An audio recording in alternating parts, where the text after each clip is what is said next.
မင်္ဂလာပါဗျဒီအခုဆွေးနွေးမဲ့ကျွန်တော်ကောင်းစီရတော့ creating Gantt ပေါ့နော် Gantt ဆိုတာကျွန်တော်တို့ဒီလုပ်ငန်းဝင်တွေမှာဆိုရင်ကျွန်တော်ဒီလုပ်ငန်းလုပ်ဆောင်ချက်တွေပေါ့ text တွေရှိတယ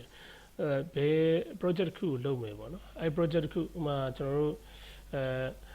project ဆိုတော့ကျမရဲ့ project တစ်ခုဖြစ်နိုင်တယ်ဆောက်လုပ်ရေးလုပ်ငန်းတွေအတွက်ဆောက်တစ်ခုဆောက်ဖို့အတွက်စပြီးတော့ကျွန်တော်တို့ proposal တင်တဲ့အချိန်တွေကနေစပြီးနောက်ဆုံး project ပြီးအပ်တဲ့အဆင့်ထိပေါ့နော်လုံးဝမဲ့ project တွေဆွဲဒီကတော့ project manager တွေလုပ်ကြတာပေါ့နော်လုပ်ငန်းတစ်ခုလို့ IT လောကမှာပဲဖြစ်စီးပွားရေးလောကမှာပဲ project တစ်ခုဆွဲတယ် marketing project တစ်ခုဆွဲတယ်ဒီဒေသကိုပစ္စည်းတစ်ခ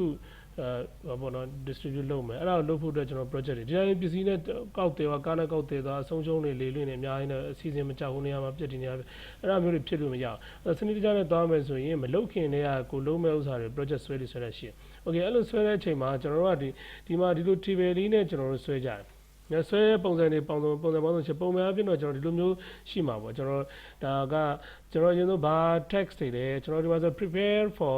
workshop အတွက်အစီအစဉ်ဟောပေါ့လုပ်ဆွေးနွေးပွဲအဲ့ project လုပ်ဆွေးနွေးပွဲရင်တော့စလုပ်မယ်တက်ဆိုင်ရာပုံကိုယ်တွေနဲ့ဌာနတစ်ခုပေါ့ company တစ်ခုဒါမှမဟုတ်လည်းဖွဲ့စည်းတစ်ခုပေါ့နော်โอเคအဲ့ဒါသူတို့နဲ့အဲ့အတွက်ကို workshop လုပ်ဖို့အတွက်ကျွန်တော်အရင်ဆုံး organize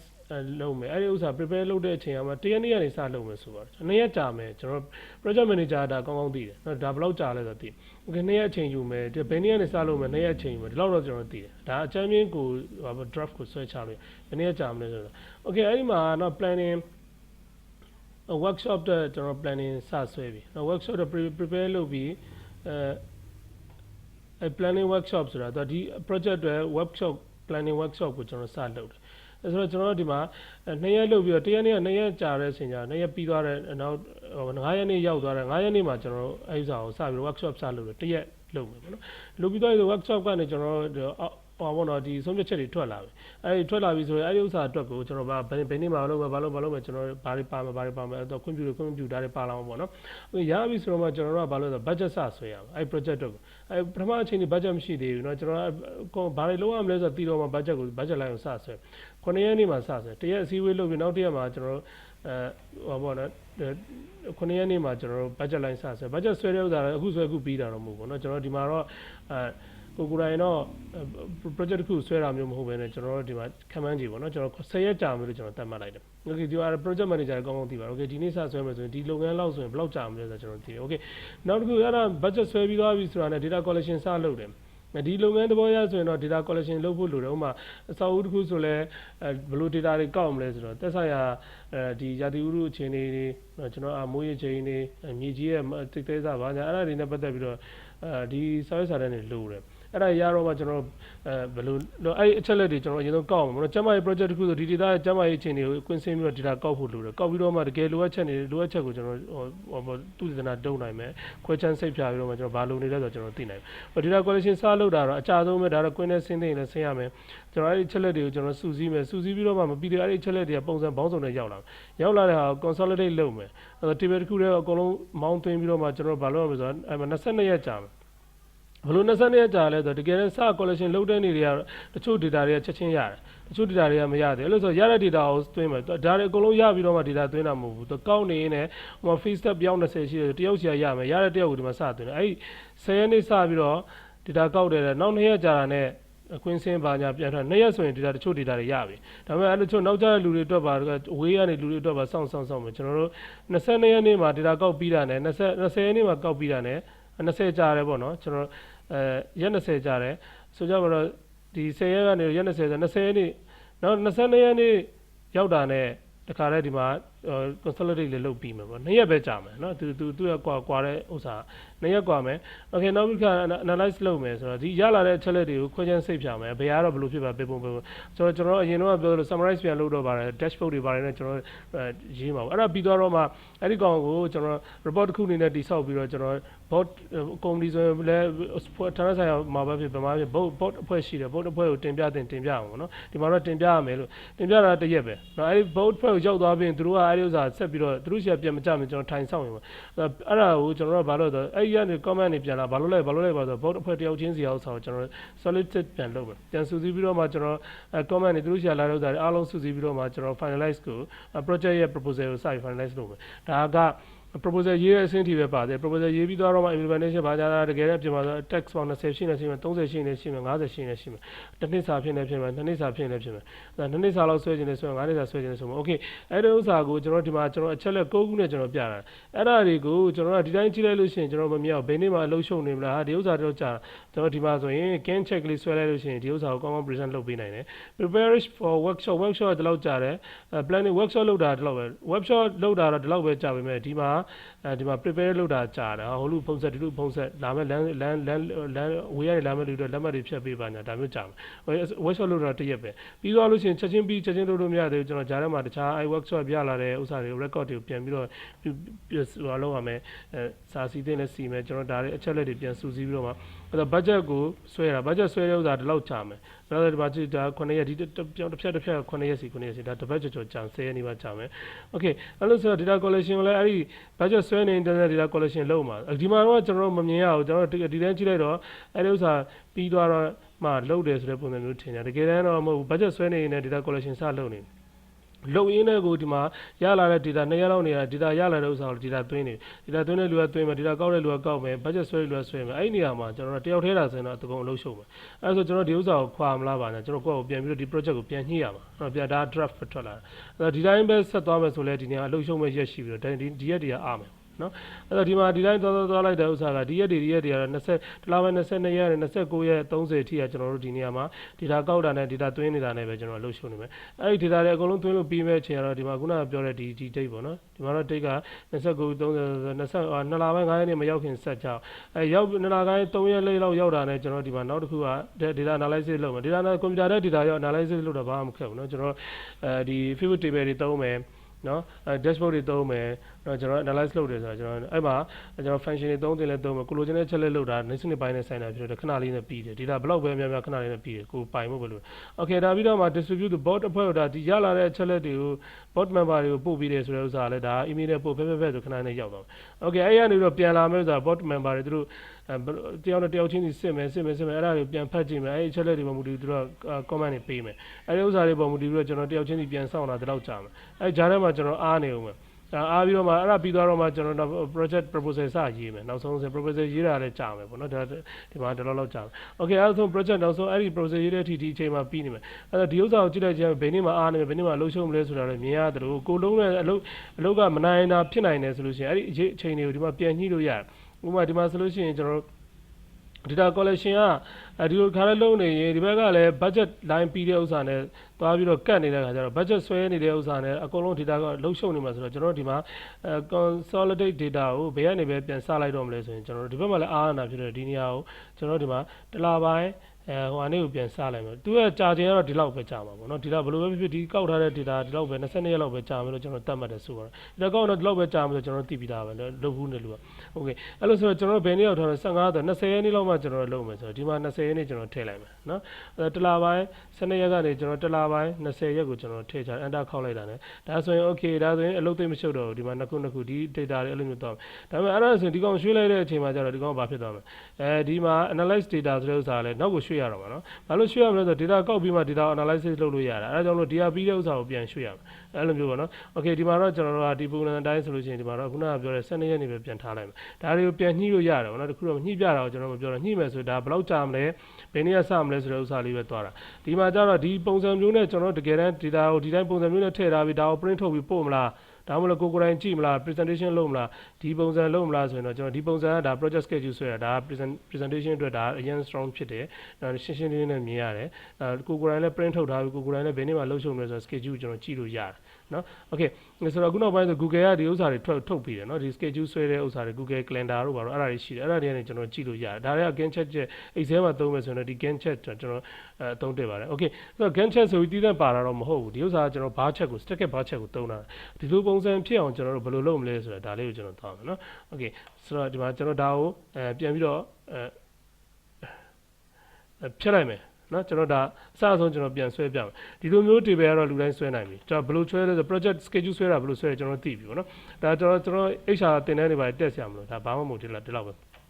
project management တင်တဲ့နေပါတက်ဆရာမလို့ဒီတိုင်းပဲ okay ဒီကောင် select လုပ်လိုက်တယ်သွားရတဲ့ insert menu တွေကကျွန်တော်တို့ chat group တွေကဒီမှာကျွန်တော်ဘာ chat ထဲမှာဘာ chat 3မျိုးရှိတယ်ရိုးရိုးဘာ chat ရှိတယ်တူတူ cloud storage ဘာ chat တယ်ဒီကောင်က full stack ဘာ chat ဆိုတော့တရားခိုင်လုံး stack ဘာ chat ဆိုကျွန်တော်ရိုးရိုး stack ဘာ chat ကိုရွေးပြရမယ်ဆိုတော့ဒီလိုပုံစံမျိုးထွက်လာတာဒီကောင်းစဉ်ကြီးမလို့ချင်းဖြတ်ပလိုက်တယ်ဒီအောက်က stat တိတ်ကအပြာရောင်နဲ့ပြတယ်ကျွန်တော်ဒီကောင်လိုချင်တာမဟုတ်တကယ်လိုချင်တာဒီဘက် duration ပဲလိုချင်တာအဲ့လို့ဆိုတော့ကျွန်တော်ဒီအပြာရောင်တွေကရှိတဲ့အတုံးတွေကိုအပြာရောင်တွေအကုန်လုံးဖြုတ်ပလိုက်မယ် right click ထောက် format data series ဒီမှာပေါ်လာတဲ့နေရာမှာဒီထဲအရောင်ဖြည့်တဲ့နေရာမှာ no face ထဲတဲ့အရောင်တွေဖြုတ်ပလိုက်မယ်ဖြုတ်လိုက်ပြီးတော့မြင်းချောင်းလေးတွေကျန်နေမလားမကျန်ဘူးဆိုပြဿနာမရှိဒီမှာလဲဒီမှာ border ဘောင်ကိုလဲကျွန်တော်တို့ဒီမှာ no line လုပ်လိုက်လို့ရှိရင်လုံးဝပျောက်သွားဒီအတုံးလေးတွေပဲကျန်ဒါပေမဲ့ဒီမှာကြည့်လိုက်အောက်ကဥစ္စာအပေါ်ရောက်ပြောင်းပြန်ကြီးပေါ်တယ်နော်ဒီကောင်ကပုံအမြဲတမ်းအဲ့လိုပဲသွားမှာပဲသူဘာချက်ကကျွန်တော်အစင်တိုင်းပြတယ်လို့ပြောင်းပြန်ဖြစ်သွားတယ် okay ဒါကိုကျွန်တော်တို့ပြန်ချိန်ပြရဒီကောင်ကိုသွားလို့ရှိရင် right click ထောက် format exit ထဲကိုဝင်လိုက်လို့ရှိရင်ဒီထဲကိုရောက်သွားမှာနော်အဲ့တော့ဒီကောင်ပြောင်းပြန်လဲတာ category in reverse order ဆိုတဲ့ဒီမှာ exit ရဲ့ position မှာကျွန်တော် category in reverse order နှိပ်လိုက်လို့ရှိရင်ဒီကောင်အပေါ်ကနေအောက်ကိုရောက်ပြောင်းပြန်လာလိုက်တော့အောက်ကဒီဥစ္စာလည်းအပေါ်ပြန်တက်သွားတယ်အဲ့ဒီကောင်ကိုကျွန်တော်အောက်ကိုပြန်ချမယ်ဆိုလို့ရှိရင် add maximum category ဆိုတဲ့ဥစ္စာကိုပြန်ရွေးလိုက်ဒီကောင်အောက်ကိုပြန်ပြတယ်ဒီမှာမှတ်ထားမယ် add maximum category နဲ့ကျွန်တော် category in reverse order ဆိုတဲ့ဒီကောင်ပဲဒီကောင်ပြန်ဖြုတ်လိုက်တာလည်းဒီကောင်အပေါ်ဒီလိုပြန် finalize report ဆိုဒီဥစ္စာကြောင့်မလို့ဒီကောင်က auto type အောက်မှာပြမယ်ဒီမှာ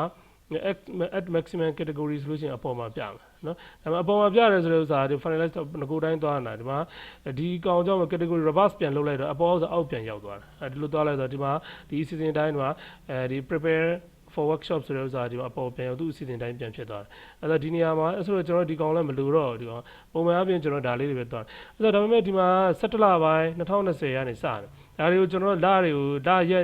ုလရက်နှစ်ဖြစ်နေအဲ့ဒါကိုမကြိုက်ဘူးဒီကောင် right click ထောက် format exit နဲ့ကျွန်တော်ပြန်ချိန်တယ်လရက်နှစ်မဖြစ်ချင်ဘူးရက်နဲ့လနဲ့ပဲလိုချင်တယ် okay အဲ့ဒါဆိုလို့ရှိရင်ကျွန်တော်ဘယ်လိုသွားလဲဆိုရင်ဒီထဲမှာအောက်ကိုဆင်းကြည့်လိုက် number format ထဲမှာဒီမှာနော် number format ထဲမှာကျွန်တော်ဒါမြင်မှုတယ်ဒီမှာလနဲ့ရက်နဲ့ပဲလိုချင်တာမို့လို့ရက်ကိုရှေ့ထုတ်တယ် d မြင်းဆောင် m နော်ကျွန်တော်ဒါပြီးတာလည်းကျွန်တော်ဒီမှာ add ကိုနှိပ်လိုက်လို့ရှိရင်ဒီမှာဒီက17လပိုင်း25ကျွန်တော်တို့တကယ်စမှာဘယ်နေ့ကနေစမှာလဲဆိုတော့ဒီမှာအဲ့ဒါကိုသိချင်လို့ရှိရင်ဒီအပေါ်ဆုံးတက်ကြည့်လိုက် minimum value က44163ညကျွန်တော်ဒီနေရာမှာဒီတလပိုင်းတရက်နေ့ရဲ့ value ဒီမှာရိုက်ထည့်ရမှာတလပိုင်းတရက်နေ့ရဲ့တန်ဖိုးကဘယ်လောက်လဲကျွန်တော်မသိဘူးနော်ဒီမှာ44163ညဆိုတာဒီဟွာရဲ့တန်ဖိုးအဲ့တော့ကျွန်တော်သိချင်ဒီမှာညီမချင်းကျွန်တော်တင်မှုတယ်ဒီ date value ကိုကျွန်တော်ခေါ်လိုက်အဲ့ဒီကမြတ်တောင်ဖုန်းပိတ်ထဲမှာတလပိုင်းတရက်2021ကိုကျွန်တော်ရိုက်ထည့်ပြီးကြည့်လိုက်လို့ရှိရင်4419ခွန်ကနေစမယ်နော်အဲ့တော့ကျွန်တော်ဒီမှာ4419ခွန်အဲ့ဒီမှာ minimum အငယ်ဆုံးတန်ဖိုး4419ခွန်အဲ့တော့ပြီးရင်ကျွန်တော်တက်ခွန်4419ခွန်စ12လပိုင်းတော့ကျွန်တော်ရမလို့နောက်ဆုံးရက်ကဘယ်ရက်လဲကျွန်တော်ကြည့်လိုက်နောက်ဆုံးရက်က2လပိုင်း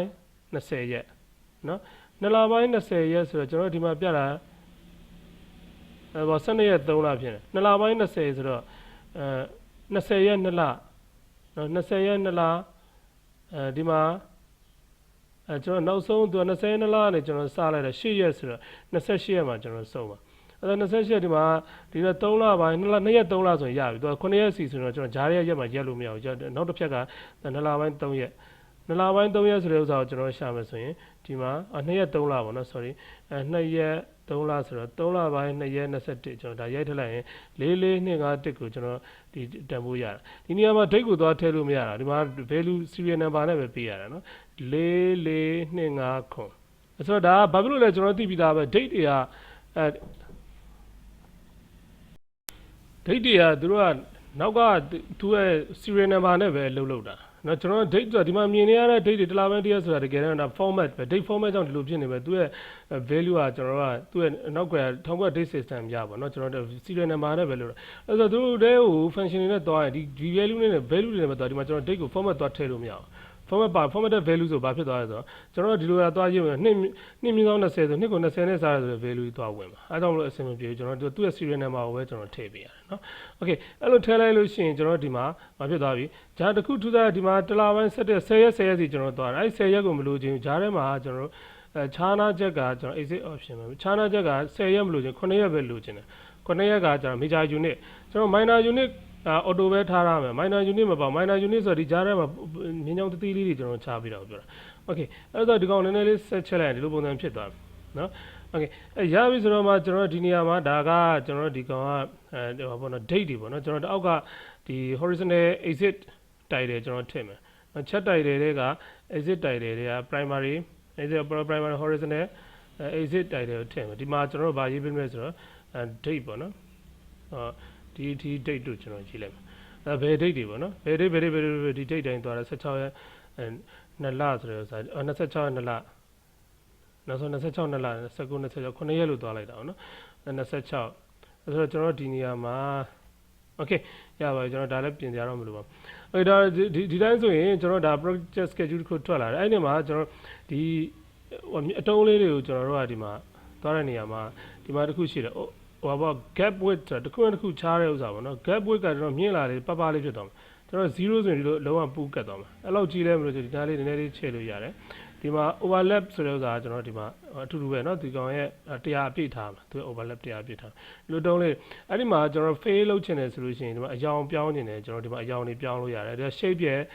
glow တို့ shadow တို့ကျွန်တော် soft edge တို့ကျွန်တော်ဒီမှာပြင်လို့ရတယ်ကျွန်တော်ဒီမှာ format နောက်တစ်ခုကတော့သူ့ရဲ့ကျွန်တော်ဒီထဲက ready made လုပ်ထားတဲ့ဟို pattern တွေကကျွန်တော်ယူသုံးမယ်ကျွန်တော်ဒီလိုပုံစံလေးသုံးချင်ပါတယ်ကျွန်တော်ဒါဆိုရင်ဒီလိုပုံစံလေးပြောင်းလို့ရတယ်အဲ့ပြီးတော့ခေါင်းစဉ်လေးတက်မယ်ကျွန်တော်ဒီနေရာလေးမှာခေါင်းစဉ်လေးရေးမယ်အဲ့ဒါဆိုရင် format ဒီကောင်မလို့တော့เนาะအဲ့တော့ဒီနေရာမှာကျွန်တော်ဒီနေရာမှာ project schedule ကျွန်တော်ခုနကလိုရေးမယ်ဆိုလို့ရှိရင်ကျွန်တော်ချက်တိုက်တယ်ဗောနော်ချက်တိုက်တယ်ဒီကနေထည့်ရမယ်เนาะဒီမှာ chat design တွေကချက်တိုက်တယ်တွေက over above chat ဆိုဒီအပေါ်မှာကျွန်တော်ဒီအထဲထဲမှာထည့်ရမှာ center over လေးကိုကျွန်တော်ရွေးလိုက်ရင်အဲ့ဒီကောင်ရွှေ့လို့ရတယ်ဒီဘက်ဒီနာ